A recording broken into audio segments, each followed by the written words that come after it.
के साथ सुकन्या सिंह। केंद्र सरकार ने जम्मू कश्मीर को विशेष दर्जा देने वाला आर्टिकल 370 खत्म कर दिया है।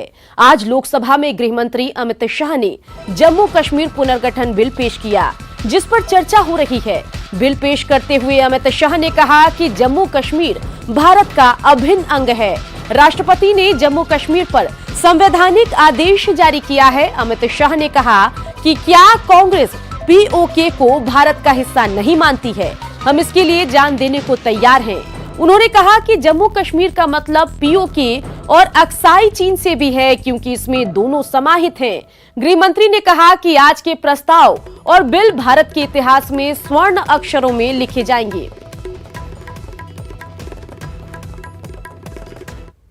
एग्रेसिव हूँ कि जम्मू एंड कश्मीर के पीओके को आप भारत का हिस्सा नहीं मानते हो क्या?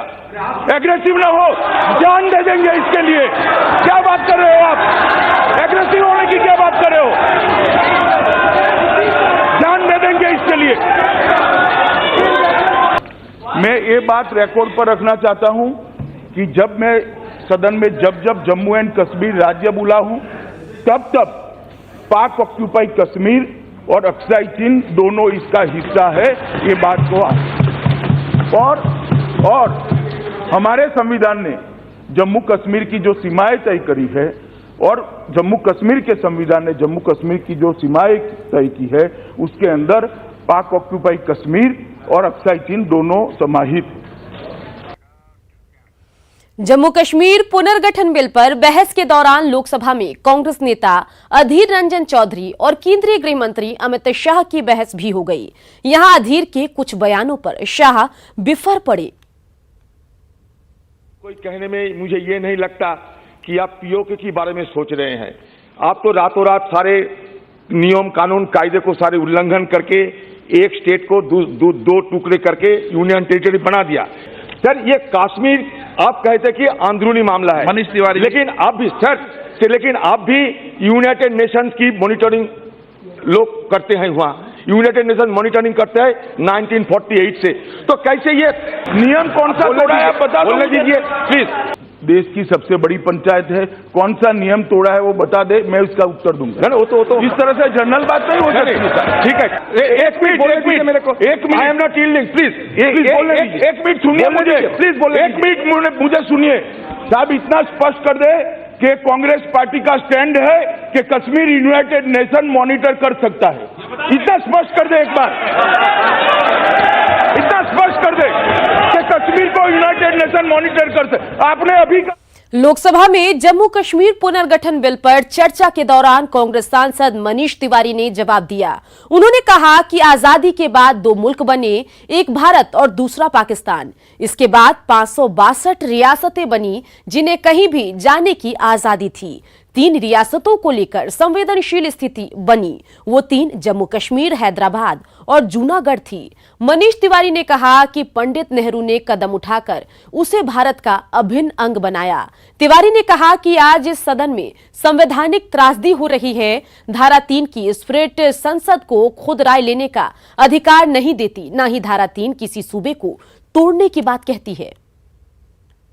आज ये बहुत जरूरी हो जाता है कि हम इतिहास को थोड़ा सा अपने संज्ञान में लें, और मैं शुरू करना चाहता हूं कि ये जो आधुनिक जम्मू और कश्मीर है, इस आधुनिक जम्मू और कश्मीर का निर्माण कैसे हुआ। इस विधेयक में यह कहा गया है कि जम्मू कश्मीर राज्य को तोड़ के हम 2 केंद्र शासित प्रदेश बनाएंगे। अब जो धारा 3 है भारत के संविधान की, धारा 3 ये कहती है कि किसी भी प्रदेश को तोड़ने से पहले, उनकी बाउंड्रीज को चेंज करने से पहले, ये अनिवार्य है कि आप उस प्रदेश की जो विधानसभा है, उस प्रदेश की जो विधान परिषद है, उसके साथ आप राय मशवरा करेंगे। जम्मू कश्मीर में धारा 370 पर पूर्व कांग्रेस अध्यक्ष राहुल गांधी ने भी चुप्पी तोड़ी। राहुल गांधी ने ट्विटर पर लिखा है कि केंद्र सरकार ने जो फैसला लिया है वो संविधान का उल्लंघन है और इस फैसले से राष्ट्रीय सुरक्षा को खतरा हो सकता है। राहुल ने यह भी लिखा है, राष्ट्रीय अखंडता को बनाए रखने के लिए जम्मू कश्मीर के एक तरफा टुकड़े नहीं किए जा सकते। इसके लिए संविधान को ताक पर रखकर चुने हुए प्रतिनिधियों को जेल में नहीं डाला जा सकता। देश लोगों से बनता है, न कि जमीन और जमीन से। कार्यकारी शक्तियों का दुरुपयोग हमारी राष्ट्रीय सुरक्षा के लिए गंभीर खतरा साबित हो सकता है। बता दें कि कांग्रेस पार्टी ने केंद्र सरकार के फैसले का पुरजोर विरोध किया है और राज्यसभा में इस प्रस्ताव के खिलाफ वोट किया है।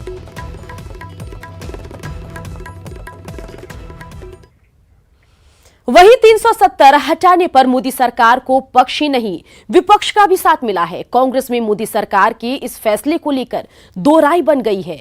आइए आपको सुनवाते हैं कांग्रेस के किस किस नेता ने 370 हटाने का स्वागत किया है और फैसले पर पार्टी के विरोध को गलत बताया। सरकार ने सारे तथ्यों के आधार पर राष्ट्रीय सुरक्षा की दुहाई देते ये फैसला किया है। इसलिए मेरा व्यक्तिगत मानना है कि इस मुद्दे पर चर्चा दलगत राजनीति से ऊपर उठकर राष्ट्र की भावना के अनुकूल राष्ट्र के हितों को सामने रखकर होनी चाहिए। और मेरा मानना है कि जब कंस्ट्रक्टिव डिबेट होती है, जब एक न्याय संगत डिबेट होती है, तो उसमें से कुछ ना कुछ अच्छा निकलता है। मगर इसमें कोई दो राय नहीं कि एक बड़ा फैसला सरकार ने लिया है और उनका ये डिक्लेयर एजेंडा था। इसलिए मैं जम्मू एंड कश्मीर में बदलाव पर झारखंड के मुख्यमंत्री रघुवर दास ने कहा है कि कश्मीर भारत का मुकुट है और कल से आतंकवाद मुक्त होने लगेगा। उन्होंने पीएम मोदी और गृह मंत्री अमित शाह को बधाई दी। जो भारत का मुकुट है, जिस कश्मीर के लिए हमारे पार्टी के संस्थापक डॉक्टर श्यामपद मुखर्जी जी ने बलिदान दिए थे, वो कश्मीर हमारा आज से भारत का अभिन्न अंग और आतंकवाद मुक्त कश्मीर कल से प्रारंभ हो जाएगा। इसके लिए इस खुशी के दिन के अवसर पर झारखंड की 3.25 करोड़ जनता की ओर से आदरणीय प्रधानमंत्री नरेंद्र मोदी जी और आज ही हमने सुबह देश के गृह मंत्री आदरणीय अमित शाह जी को फोन से बधाई दी है कि आपने देश में एक नया इतिहास बनाने का काम। केंद्र सरकार की ओर से धारा 370 खत्म किए जाने के बाद एनडीए में घमासान शुरू हो गया है।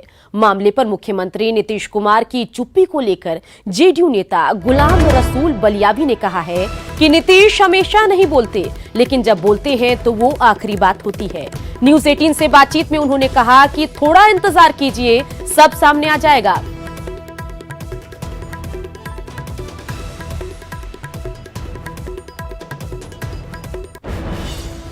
नीतीश कुमार इस बारे में अभी तक चुप्पी छाते हैं, अभी तक कोई बयान नहीं दिया। उनको भी गलत कहना चाहिए इस बात को। समय आने दीजिए। नीतीश कुमार हमेशा नहीं बोलते हैं, जब बोलते हैं तो आखिरी बोलते हैं। क्या बिहार के गठबंधन पर भी इस फैसले का असर पड़ेगा? थोड़ा इंतजार कीजिए। वहीं गुलाम रसूल बलियावी के बयान पर सियासत तेज है। बीजेपी ने इसे बलियावी का निजी बयान बताया, तो वहीं कांग्रेस कह रही है कि जेडीयू नेताओं के ऐसे बयान का कोई मतलब नहीं, क्योंकि नीतीश कुमार कहते कुछ हैं और करते कुछ और हैं।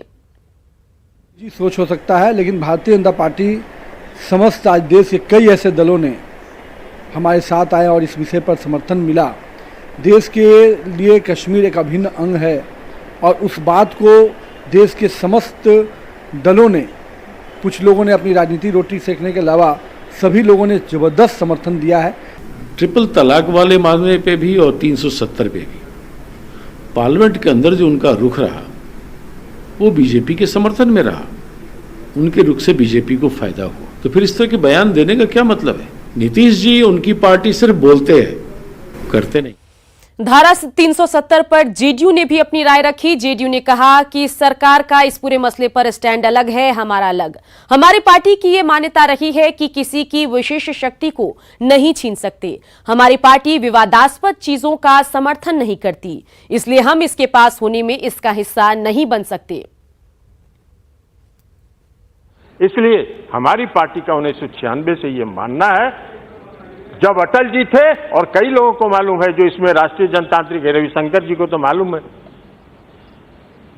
आदरणीय रक्षा मंत्री जी को मालूम है, उस समय थे आदरणीय रक्षा मंत्री जी, आ गए, नेशनल एजेंडा ऑफ गवर्नेंस में लिखा हुआ था।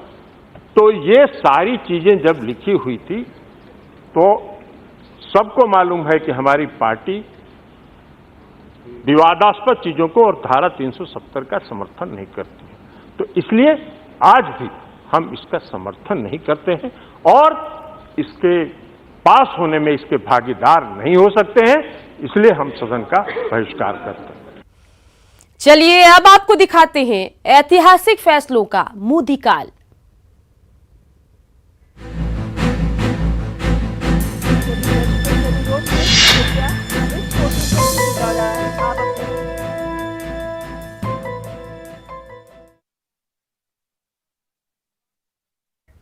अगर हम कहें कि ये ऐतिहासिक फैसलों का मोदी काल चल रहा है तो शायद गलत नहीं होगा। जिस धारा 370 को 70 सालों से किसी पार्टी, किसी सरकार ने छूने की हिम्मत नहीं दिखाई, उस धारा 370 को पलक झपकते ही मोदी सरकार ने बेअसर कर दिया। अब लोग कह रहे हैं नोटबंदी से लेकर धारा 370 तक ऐसा ऐतिहासिक फैसला सिर्फ पीएम मोदी ही ले सकते थे। वो नोटबंदी का फैसला भी ऐतिहासिक था। ये जम्मू कश्मीर का विभाजन भी ऐतिहासिक है। On the motion for consideration subject to correction ayes 125, no 61, abstain 1, the motion is adopted. वो जीएसटी का फैसला भी ऐतिहासिक था। ये धारा 370 का समापन भी ऐतिहासिक है।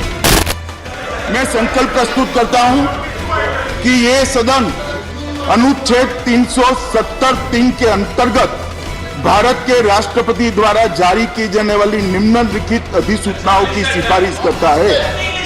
संविधान के अनुच्छेद 370(3) के अंतर्गत भारत के संविधान के अनुच्छेद 370 के खंड 1 के साथ पठित अनुच्छेद 370 के खंड 3 द्वारा प्रदत्त शक्तियों का प्रयोग करते हुए राष्ट्रपति संसद की सिफारिश पर यह घोषणा करते हैं कि यह दिनांक जिस दिन भारत के राष्ट्रपति द्वारा इस घोषणा पर हस्ताक्षर किए जाएंगे और इसे सरकारी गैजेट में प्रकाशित किया जाएगा, उस दिन से अनुच्छेद 370 के सभी खंड लागू नहीं होंगे, सिवाय खंड 1 के नामक तदनुसार पढ़ा जाएगा। वो आतंकियों पर सर्जिकल स्ट्राइक भी ऐतिहासिक थी। ये जम्मू कश्मीर पर केंद्रीय शासन का फैसला भी ऐतिहासिक है। भारत के राष्ट्रपति की दिनांक 19 दिसंबर 2019 की उद्घोषणा के अनुरूप जम्मू और कश्मीर की राज्य की विधायी शक्तियां इस सदन में निहित होने एवं राष्ट्रपति द्वारा भारत के संविधान अनुच्छेद 3 के प्रावधान के अंतर्गत जम्मू और कश्मीर पुनर्गठन विधेयक 2019 को सदन के सम्मुख विचार के लिए संबोधित करने पर यह सदन जम्मू और कश्मीर पुनर्गठन विधेयक 2019 को स्वीकार करे। वो जनधन योजना का फैसला भी ऐतिहासिक था। ये जम्मू में 2 पूर्व मुख्यमंत्रियों की नजरबंदी भी ऐतिहासिक है।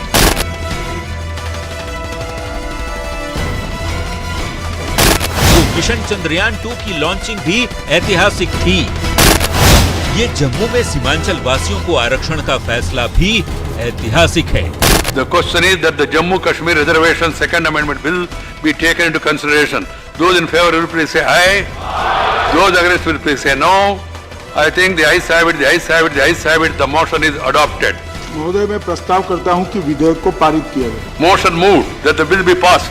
The question is that the bill be passed. Those in favor will please say aye. Those against will please say no. I think the ayes have it, the ayes have it, the ayes have it. The bill is passed. वो 3 तलाक bill भी ऐतिहासिक था। ये जम्मू कश्मीर का संपूर्ण विलय भी ऐतिहासिक है। हम अभी ये उचित समय नहीं है, कुछ ही समय के अंदर इस पर सोच विचार कर कदम उठाएंगे, संवैधानिक कदम उठाएंगे। मेरा जन्म 64 में हुआ था, सब 55 साल चले गए। ये उचित समय आया नहीं। उचित समय तब आया जब श्री नरेंद्र मोदी इस देश के प्रधानमंत्री। मान्यवर, इसमें कोई उचित समय की जरूरत नहीं। पॉलिटिकल विल चाहिए। मत बैंक की राजनीति से ऊपर उठकर देश के लिए फैसला करने का जिगर चाहिए था, और वो जिगर हमारे प्रधानमंत्री नरेंद्र मोदी ने। और मान्यवर, ये पॉलिटिकल विल के कारण ही आज 370 को सीज करने का प्रस्ताव लेकर मैं इस सदन के सामने आया हूं। नया इतिहास लिख रहे हैं मोदी। मैं देशवासियों को विश्वास दिलाता हूं कि देश सुरक्षित हाथों में है। नया भारत बना रहे हैं मोदी। सौगंध मुझे इस मिट्टी की,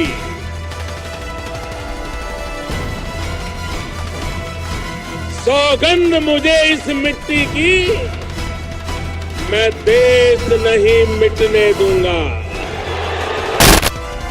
हर नामुमकिन को मुमकिन कर रहे हैं मोदी।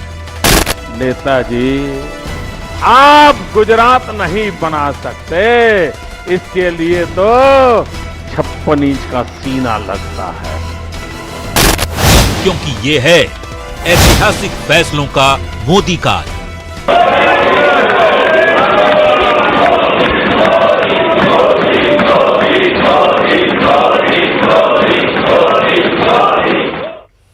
जी हां, तो ऐतिहासिक फैसलों का मोदी काल चल रहा है। सीधा लेकर चलते हैं आपको लोकसभा, वहां क्या कुछ हो रहा है, सीधी तस्वीरें देखते हैं।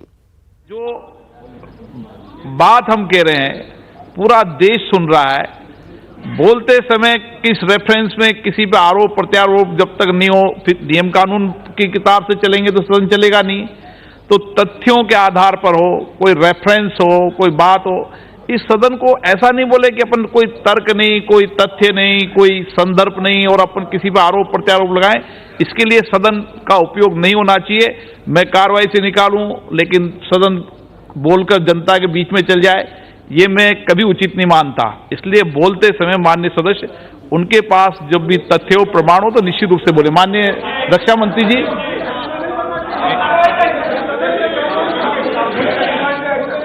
उनको मान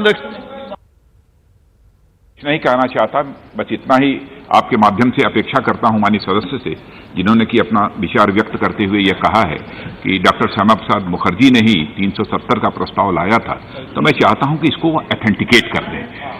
मैं चाहता इसका कोई न कोई रेफरेंस आपके पास होगा तो रेफरेंस की भी इस सदन में चर्चा करें तो ज्यादा उचित होगा। इतना ही कहना, यदि नहीं है, इसका रेफरेंस नहीं है तो आपको सदन से क्षमा मांगनी चाहिए, यह भी मैं करना चाहता हूं। स्पीकर साहब, स्पीकर साहब, नहीं मनीष जी, केवल हसनैन मुर्शिदी जी, स्पीकर साहब, मैंने कभी ये नहीं कहा कि उन्होंने लाया रेजोल्यूशन, लेकिन ये है कि क्या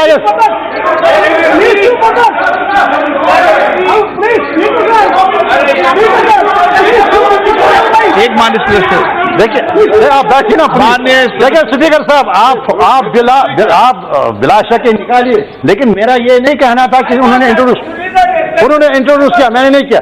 बात यह है कि क्या सर्वसहमति से 370 नहीं हुआ? सिर्फ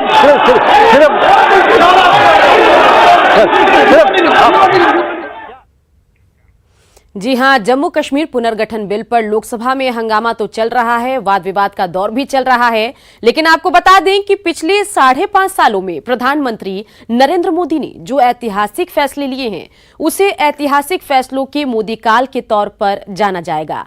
आइए आपको बताते हैं कि पीएम मोदी ने अब तक का अपने कार्यकाल में कौन कौन से चौंकाने वाले, अद्भुत और अकल्पनीय फैसले लिए हैं।